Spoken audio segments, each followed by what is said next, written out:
Hello YouTubers, welcome to Candid Scale Modeling. Today we're going to kick off the channel's build series with the Tamiya 148 M4A3E8 Sherman, also known as the EZ8. It's going to be a straightforward build with a basic paint job just to get things going. So let's get to it.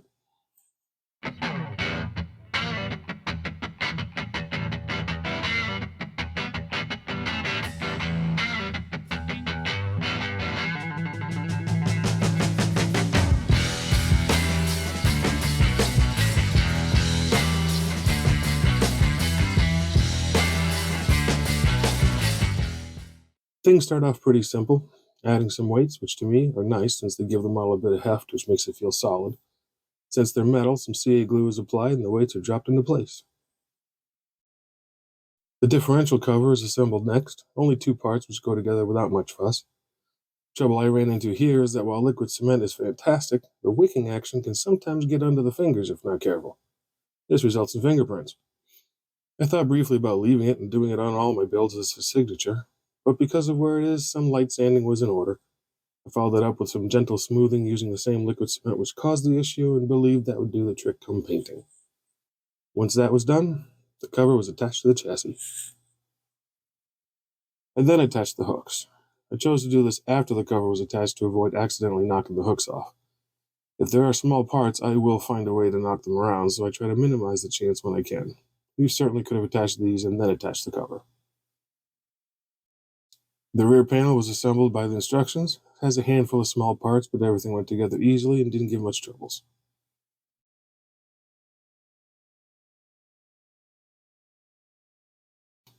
The rear panel was then attached as well as the deflector.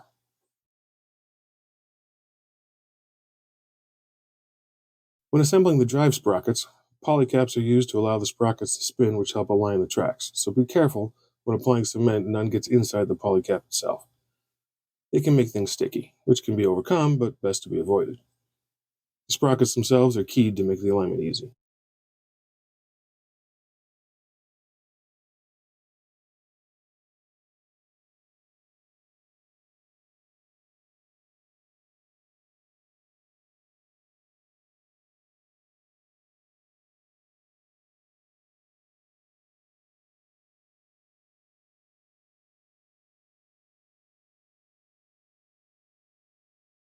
Six small rollers, three on each side, are attached to the short pegs, followed by the drive sprockets, and then the double rollers are assembled and put in place on the longer pins.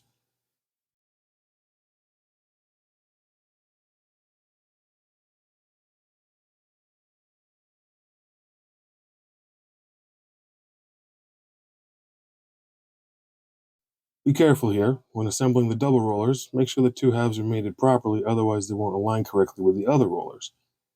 If, like me, you find that you made a mistake on this part, you can pop them off, reassemble, and reattach, provided you don't let too much time go by. Liquid cement is somewhat forgiving in that it holds quickly, but takes a little bit to fully bond.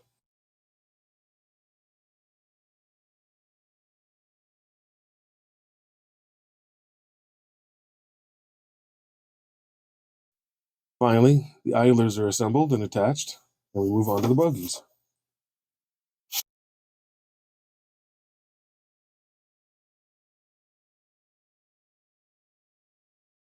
The bogies were straightforward enough, with the cylinders being a little finicky to get into place, but once one of them was figured out, the rest went smoothly. There are four wheels, two front, two back, for the bogies, which complete the assembly. After doing this for a total of six, they are ready to be mounted to the chassis. When attaching the bogies to the chassis, be sure to reference the instructions to get the proper direction on each side. Again, if, like me, you don't do this, they can easily be popped off, realigned, and reattached. Granted, you would have thought I would have learned to do that the first time, but, well, we would just move on. The last bit before moving on to the tracks, and perhaps a vital bit, is to ensure all of the wheels, rollers, and bogies are aligned. Once I double-checked and was confident that was the case, I got ready for the tracks. The tracks that come with this particular kit are length and length tracks, which means they're made up of different lengths of tracks, from single links to long sections. No comment on whether that is good or bad, it just is what it is. Personally, I like this style. Assembly starts by cementing into place one of the longer lengths on top. In this particular kit, there's a small alignment hole in the back, which lines up to a small pin on one of the rollers. Once this is aligned, It's just a matter of moving around the wheel set, applying the correct length per the instructions. I will say the first link gave me a fair amount of trouble, but once I figured out how it connects and lays in place, the remainder of the segments were not too much trouble.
Once you get one side done, just repeat for the other side.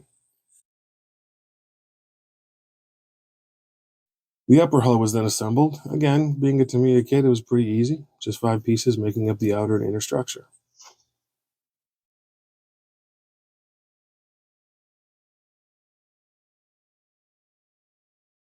The inner fenders came next and just dropped right into place, and then it was onto the smaller bits which fill out the outside of the hub.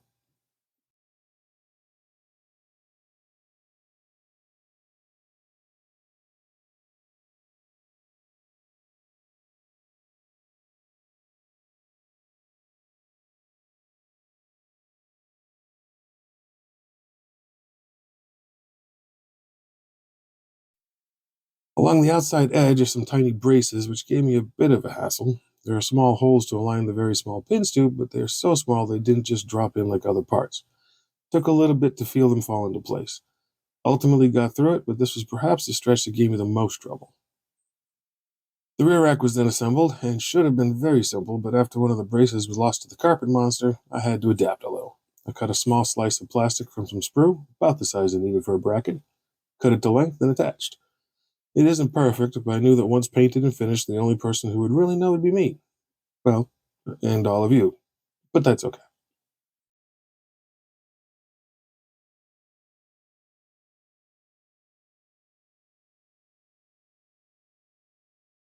I then finished off the upper hull by attaching the tools and remaining hooks, loops, etc.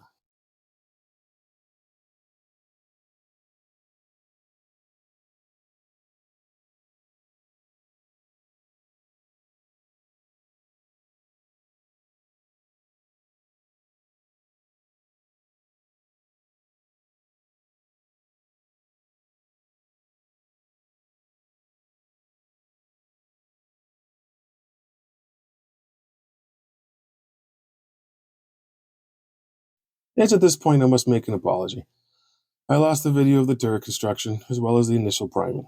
So to make up for it, here's a short video of my wife's favorite kitty trying to go to sleep. Bill will continue in just a moment. Now back to the build. The 3 main subsections were primed. In this case, I used Vallejo gray primer. It isn't a bad primer, but the gray is a little light for me, but for now it'll have to do. All components are sprayed with Vallejo olive drab, except for the tracks. They could have been covered as well since they'll be painted over, but avoided it so as not to build up too many layers.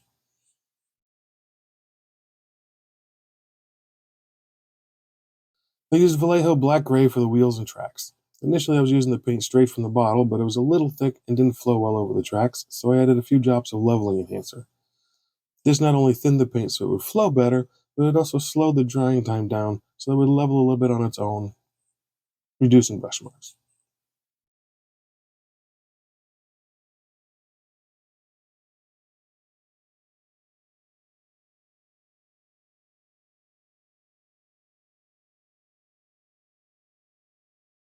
Finally, it was time to assemble the subsections. Not too bad at this point. Technically, we could end here and have a decent looking model.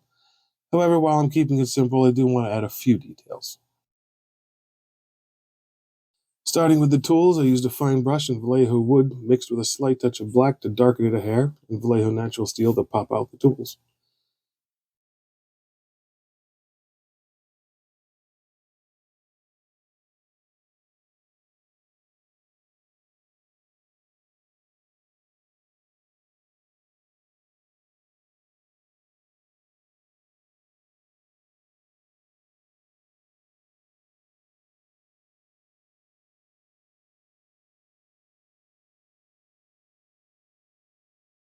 Getting ready for final decals and final detailing, I threw a coat of semi-gloss over the entire thing. I know technically it's not necessary, but it does help to some degree, as well as necessary for the little bit of wash I'll be applying, so I went with it. Gloss would have worked just as well. Decals were cut, soaked in warm water, and applied with a touch of microsalt to help soften them and get them to set nice and flat. A paintbrush was used to coax them into position, and a cotton swab was used to pull away any extra liquid.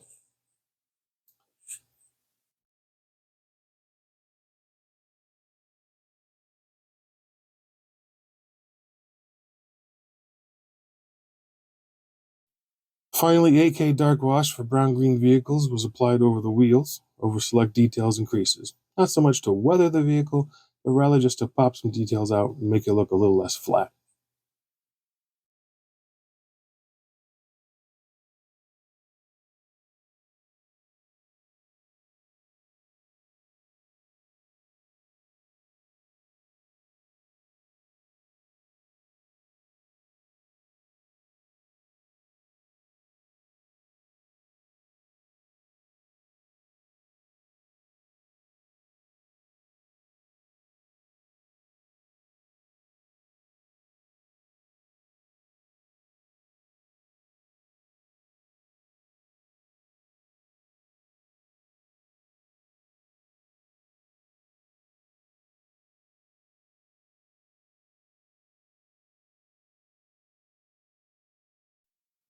The last piece was to attach the tow cable. The kit comes with a length of string which must be attached to plastic eyes and then attached to the vehicle.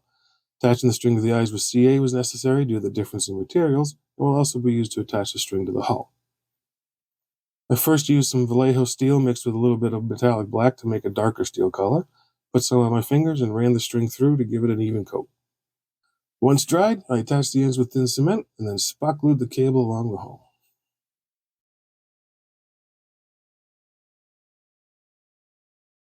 The issue I ran into here is I didn't cut the length correctly, so I was left with a little bit extra. So I had to take some license and choose to make it sag over the edge. I think it looks okay, at least I can live with it, but in hindsight, I think I would have gone back and tried to recut and reattach.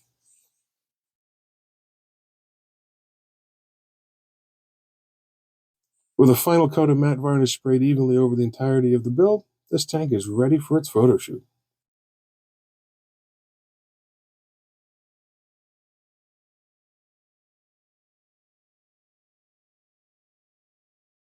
And there we have it, a Sherman Easy 8 ready to roll. Granted, it's a simple finish, but sometimes that's okay. Well, I hope you enjoyed this walkthrough as I enjoyed building it. It'll look good on my shelf, and that's what counts. So until next time, build what makes you happy the way it makes you happy, because that is all that matters. Have a great one.